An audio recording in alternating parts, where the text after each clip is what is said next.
Imagine you find yourself really wanting some intimacy and decide to unwind. But just as you start, your younger brother unexpectedly walks into your room and catches you in the act. Now let me explain exactly what happened to me. My name is Tiffany.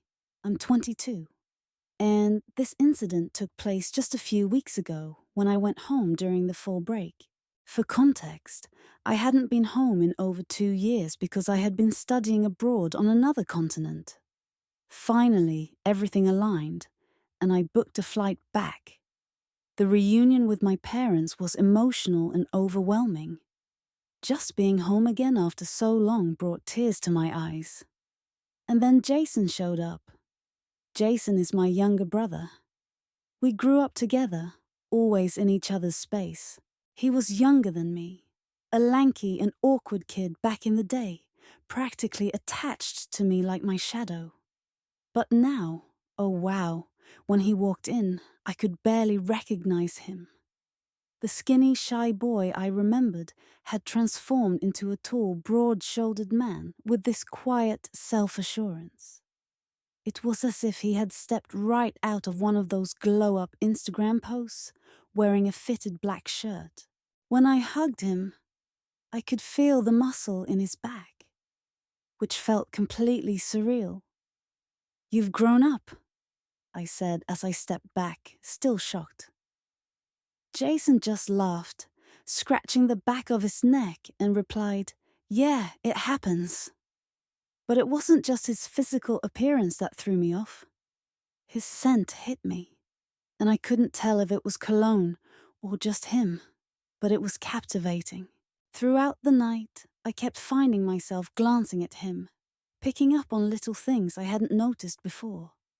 His laugh was deeper, and his eyes carried a calm energy I wasn't used to. It felt like I was encountering someone completely new, yet he was someone I had known forever. Now, let me jump right to the point. That first night back, after all the hugs, conversations, and stuffing my face with my mum's famous lasagna, I was utterly exhausted. Traveling for over 18 hours with layovers and delays drained every last bit of energy I had. So, once everyone finally said their goodnights, I went upstairs to shower and crash in my old room.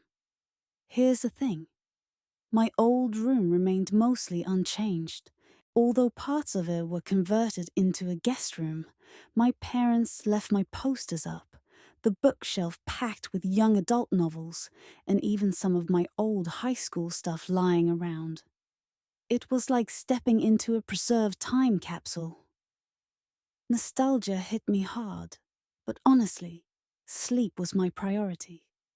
I showered, letting the hot water wash away all the stiffness and tension from the long flight. It was absolute bliss. Probably the first real peaceful moment I'd had in weeks.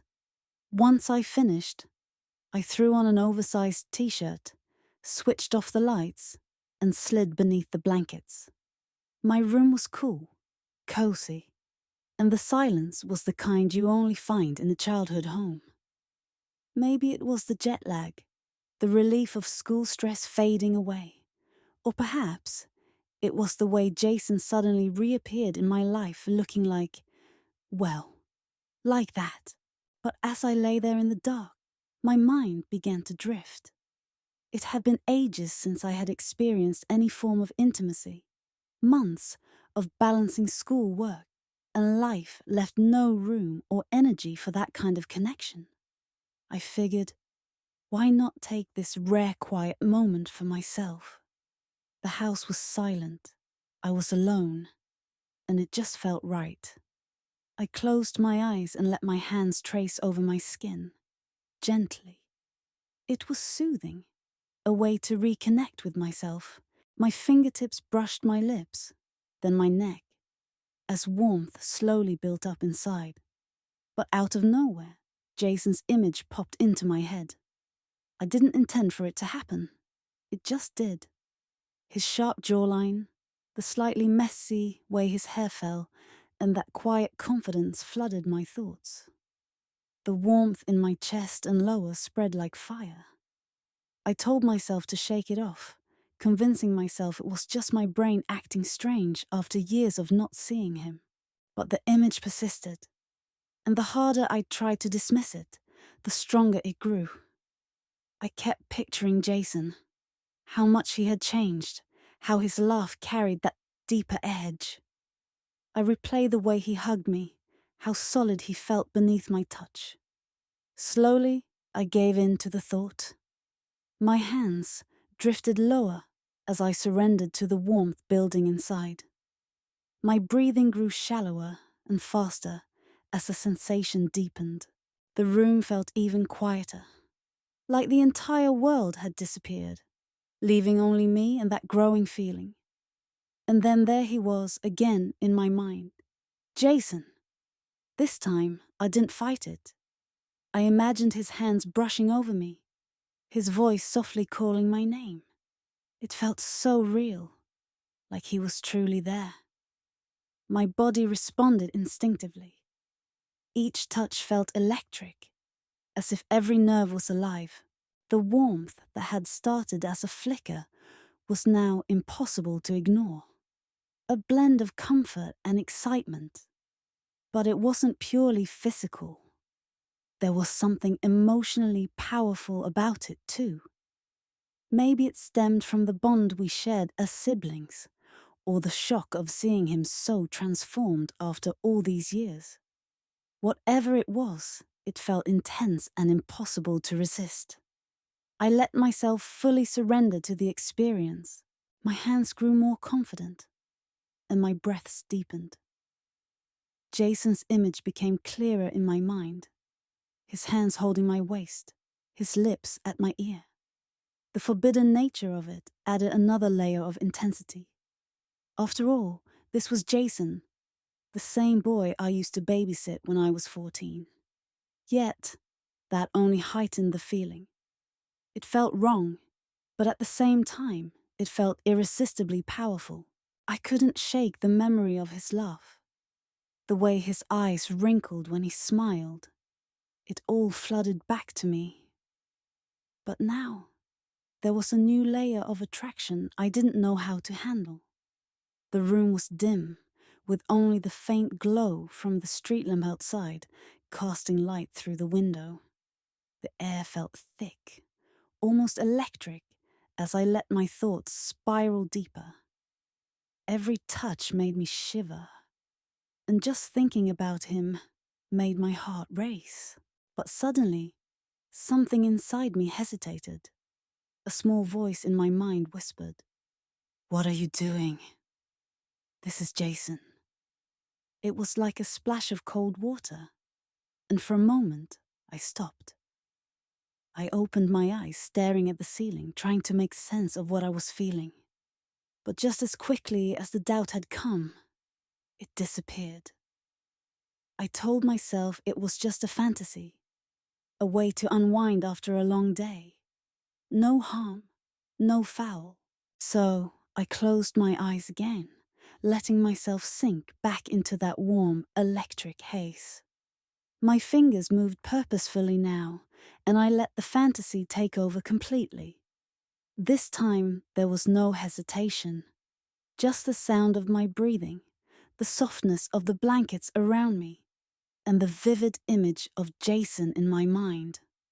I imagined everything, the way his hands would feel, big and warm, but with that roughness you get when someone works out a lot. I thought about his voice, low and teasing, calling my name in a way that would send shivers down my spine. And his eyes? My God, his eyes.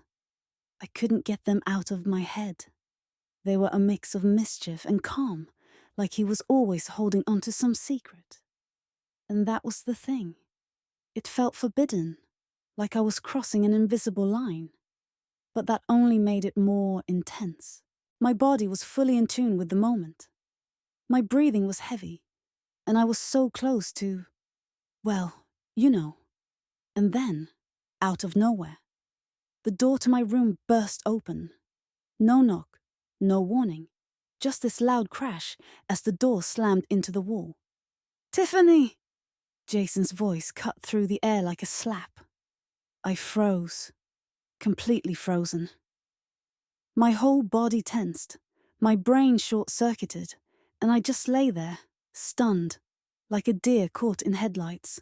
And Jason, oh my God, he was standing there, eyes wide as saucers, realizing what he'd walked in on. The silence was deafening. I could see the exact moment when his brain caught up with what was happening. His jaw dropped, his face turned bright red, and he just stood there, completely still. He didn't even try to look away. He was just staring, mouth slightly open, as if his entire system had crashed. And me? I was still lying there, feeling like an idiot, completely exposed, not physically but emotionally, which somehow felt even worse. I couldn't move, couldn't speak. It was like my brain refused to process the situation. Finally, after what felt like an eternity, the gears in my head began to turn again. "Jason, what the hell?" I shouted, my voice coming out much louder than I had meant. He blinked rapidly, snapping out of his trance. "I didn't know you never lock your door," he muttered, sitting up and grabbing a pillow to cover himself. Even though I was fully dressed, my heart raced, and not in a good way anymore. Jason's face was still bright red, but then he smiled, this little smirk curling up at the corner of his mouth. And I swear I wanted to throw something at him.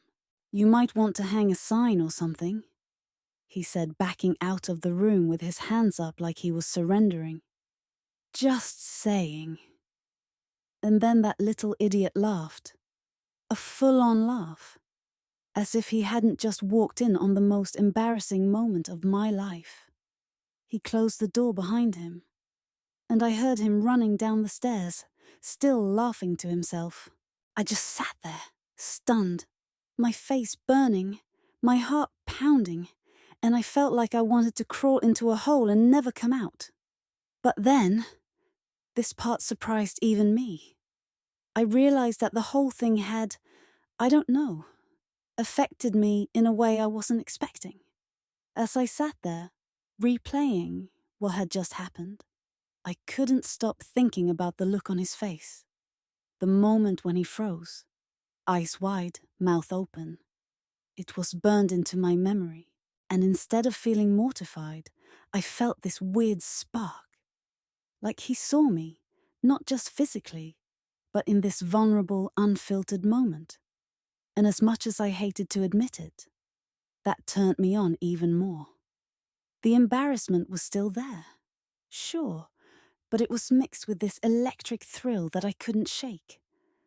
My mind kept going back to him standing in the doorway, the way his expression shifted from shock to amusement. It was like the tension between us had reached its breaking point, and now there was no going back. I tried to shake it off, tried to focus on anything else, but it was useless. The image of him standing there was seared into my brain, and every time I thought about it, that spark turned into a full-on fire. I spent the next couple of hours pacing around my room, trying to calm myself down and make sense of what I was feeling. But the more I thought about it, the more I realized that something had changed. This wasn't just about attraction anymore. It was about him, Jason, the kid I grew up with, the guy who used to annoy the hell out of me, the friend I hadn't seen in years. I couldn't deny it anymore. I wanted him. And not just in some abstract fantasy way. I wanted him. The whole next day. I couldn't stop thinking about what had happened. No matter what I did, I wasn't just thinking about the embarrassment anymore. It was the thrill. Jason, on the other hand, acted like nothing had happened. He was totally normal, cracking jokes at breakfast, scrolling through his phone, while my mum went on about some new recipe she wanted to try. It was like the whole thing hadn't fazed him. Meanwhile, I was sitting there, barely able to make eye contact, feeling like I was going to combust. I spent most of the day avoiding him, which wasn't easy in a house that small. I helped my mom with laundry, caught up on some emails, and tried to distract myself with a book I had intended to finish, but no matter how hard I tried, my thoughts kept drifting back to him. Then, late in the afternoon, my dad called me into the living room. He and my mom were sitting on the couch, looking like they were about to share some kind of news. "We're heading out tonight," my dad said. "Your grandparents need some help with a few things, so we're driving over there. We'll probably stay late, but we'll be back first thing in the morning. We'll properly celebrate your return tomorrow, okay?" I nodded, trying to seem normal, even though my heart was suddenly pounding. Jason was sitting on the floor across the room, flipping through a magazine. My dad called out to him next. "Jason, you're in charge while we're gone, all right? Don't burn the house down." Jason looked up and grinned. "No promises, but I'll try." My mom laughed, and they started gathering their things to leave. Within 10 minutes, the house fell silent, again. Just me and Jason. At first I tried to act cool. I stayed in my room, scrolling through my phone, pretending I wasn't hyper-aware of every sound he made. I could hear him moving around downstairs, the clink of dishes as he grabbed something from the kitchen, the soft hum of the TV as he settled in to watch something. But the longer I sat there, the more restless I became. The events of last night were still fresh in my mind, and my body felt charged with tension. Honestly, I wanted more. It was like a switch had been flipped inside me. I wasn't thinking about whether it was a bad idea or what might happen if things got awkward. All I knew was that I wanted him, and I wasn't going to let myself overthink it. I waited until it got dark, the house quiet except for the faint sound of the TV downstairs. Then, when I couldn't stand it anymore, I made my move. I crept out of my room and tiptoed down the hall to Jason's room. The door was slightly open, and when I peeked inside, I saw him lying on his bed, fast asleep. He was on his side, his back to the door, one arm tucked under his pillow. For a moment, I hesitated, my heart racing so fast I thought it might wake him up. But the longer I stood there, the more a surge of courage, or maybe recklessness, took over. I slipped inside and quietly closed the door behind me. The room was dim, lit only by the glow of his desk lamp. I could hear his slow, steady breathing, which made mine hitch. Carefully, I climbed onto the bed and lay next to him. My body trembled with nerves, but I couldn't stop myself. I mirrored his position, lying on my side with my back to him, close enough to feel the warmth radiating from his body. For a moment, I just lay there, letting the tension build, the quiet, the stillness. It was intoxicating. My mind raced, but my body knew exactly what it wanted. I began to move, just slightly, shifting closer to him. My hand brushed against his, and he stirred a little in his sleep but didn't wake up. My heart was in my throat, but I kept going. Then he turned over, his eyes opening slowly as he tried to make sense of what was happening. When he saw me, his face went from sleepy confusion to sheer shock. "Tiffany, what are you doing?" His voice was rough, gravelly from sleep. I didn't say anything at first. I just reached out, grabbing his hand and placing it against my waist. His hand was warm and strong, and for a moment he just froze, staring at me like he couldn't believe what was happening. "It's your fault," I whispered softly, barely audible, "for coming into my room without knocking." He looked at me, his expression a mix of confusion and something else, something I couldn't quite place. But slowly he relaxed. His hand moved on its own, sliding against my side, and I saw the moment he gave in. For a moment, everything felt surreal. Jason's hand hovered over me, unsure, shaky. I could feel the hesitation in his touch, the kind of nervous energy someone has when they're stepping into unfamiliar territory. His palm rested gently, his fingers trembling slightly. At first, I wasn't sure if he would go through with it.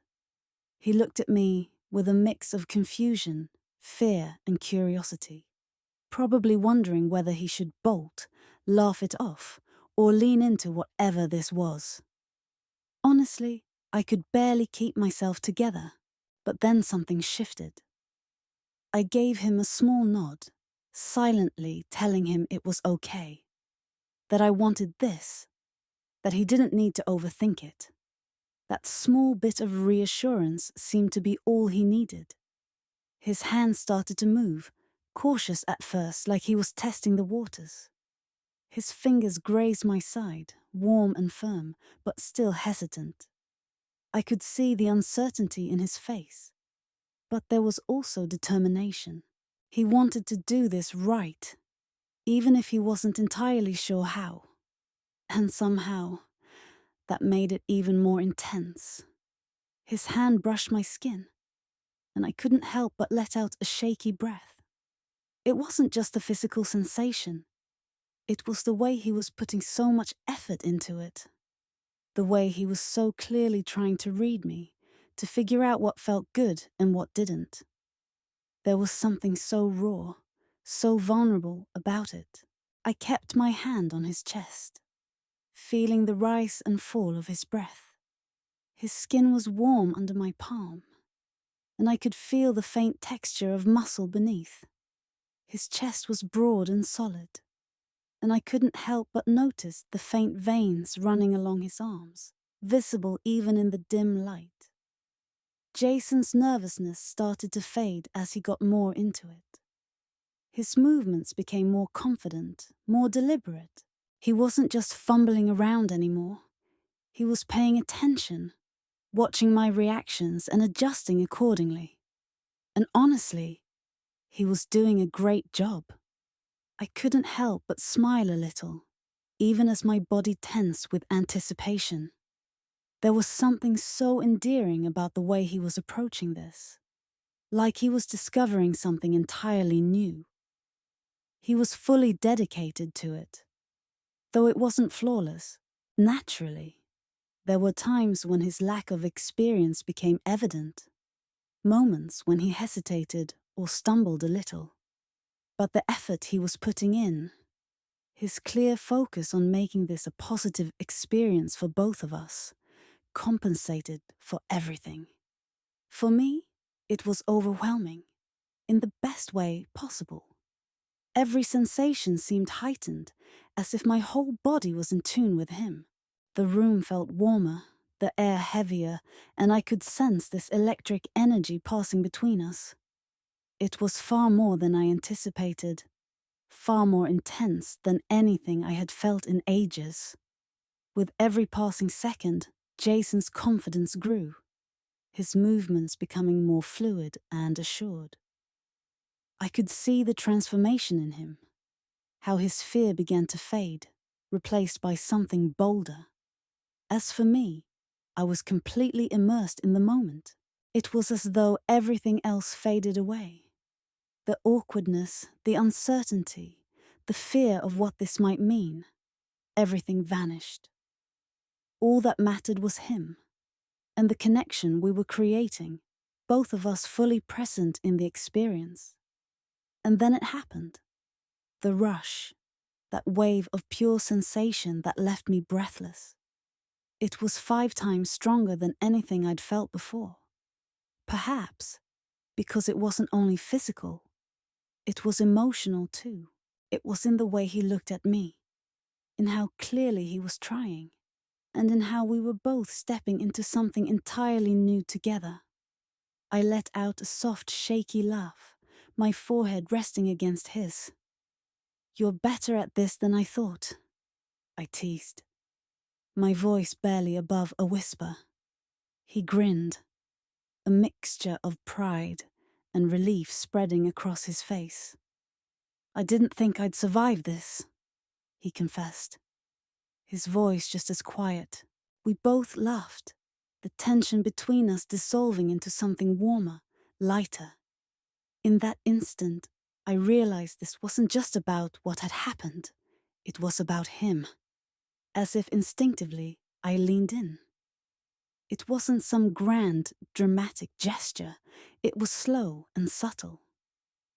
I wanted to give him a chance to pull back if he needed to, but he didn't. His eyes dropped to my lips, and that was all the encouragement I required. Our lips met gently at first, almost as if testing the waters.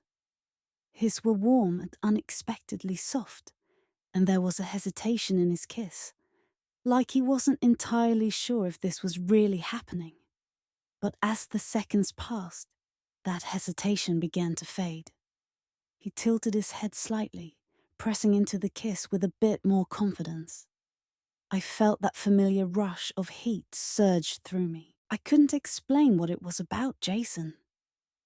Maybe it was how forbidden and unexpected this felt. But everything about him in that moment was driving me wild. I could sense his inexperience in the way he kissed me, the way he was clearly figuring things out as he went. But somehow, that made it even better, more genuine. I decided to take charge. I gently pushed him back, guiding him until he was lying flat on the couch. His eyes widened for a brief moment, but he didn't resist. I climbed on top of him, straddling his waist, and I couldn't help but smile at the way he looked up at me, half nervous, half amazed, as if he couldn't believe this was really happening. "Relax," I whispered, running my hands down his chest. His shirt had shifted up slightly, exposing a small area of toned skin and the faint outline of his abs. I ran my fingers along that line, feeling his muscles tighten beneath my touch. He began to speak, but I interrupted him with another kiss. This one deeper, more intense. I could feel him relax beneath me as his hands hesitantly moved to rest on my hips. The kiss became hungrier, more passionate. My fingers tangled in his hair, pulling just a little, and I felt him shudder beneath me. His hands gripped my hips tighter, and for a brief moment, I wondered if he was finally going to take control. But he didn't. He simply gazed up at me, completely absorbed in the moment, allowing me to lead. Honestly, I found it empowering to be the one in charge, guiding him through this experience and watching his reactions. Every time I moved or shifted my weight or traced my fingers over his skin, his breath would hitch. It was intoxicating to know I had such an effect on him, and it seemed to give him a boost of confidence. His hands started moving more freely, exploring. I could feel the change in him, the way his nerves were starting to fade as he gave in to the moment. For me, it was incredible. Every touch, every kiss, every small movement felt heightened, more intense. I wasn't sure if it was the forbidden nature of it, the adrenaline, or simply the fact that it was him. But I felt like I was on fire. Our kisses grew more passionate, more desperate. I could feel his heartbeat against mine, his chest rising and falling quickly as we became lost in each other. I traced my hands over his arms, feeling the strength in them, the way his muscles flexed under my touch. I wanted him badly, but of course he wasn't prepared. And in that moment, I wasn't ready to make that move, you know. So, I moved down to his feet, kneeling on the floor, and did what felt right in that moment. It felt like a dance, unfamiliar and new for both of us. As I adjusted my position, I noticed how his body reacted, almost as if he was experiencing this kind of connection for the first time. There was a blend of curiosity and hesitation in his movements, but also an undeniable vulnerability. I shifted down and knelt next to him, not rushing, just ensuring he felt comfortable. Everything seemed to happen in slow motion, with trust building between us. There were no expectations, only the understanding that we were both exploring this moment together, both physically and emotionally. His reactions were genuine, slightly nervous but also clearly invested in the experience. It was obvious that this was something new for him, and I respected that. I didn't pressure him. I simply let the moment unfold naturally. In these kinds of experiences, the physical part is only a small element. What really stood out to me was how we communicated through our actions, ensuring that there was always respect for boundaries and mutual understanding. When it was over, I stood up, still feeling a bit dazed, and turned to Jason. Without thinking, I asked, "Are you a virgin?" He didn't look away, meeting my gaze, and said, "No." His voice was steady, but there was something in the way he said it that made me pause, as if he was waiting for something. I continued to look at him, and then he added, "Okay, you got me, sis." At first, I didn't understand what he meant, too caught up in my own thoughts. When I left the room, everything started to hit me at once, like a slow realization of what had just happened. I felt a swirl of emotions, confusion, guilt, maybe even shame. It was a whirlwind, but also so alive, so intense. It felt real in a way I'd never experienced before. Not even with the best guys I had been with. I couldn't shake the thought that maybe I shouldn't have done it, that perhaps I crossed a line. But then, I kept replaying the moments in my mind. The way it felt. It wasn't like anything else. And I couldn't ignore that part either. The sense that something was so right in that moment, even though now, in the aftermath, I felt sick about what I did to Jason. At the same time, I couldn't deny how good it was. Was that okay? Was it right? I'm still trying to figure it out, honestly. But what do you think? Should I feel guilty? Tell me in the comments what you think about all this.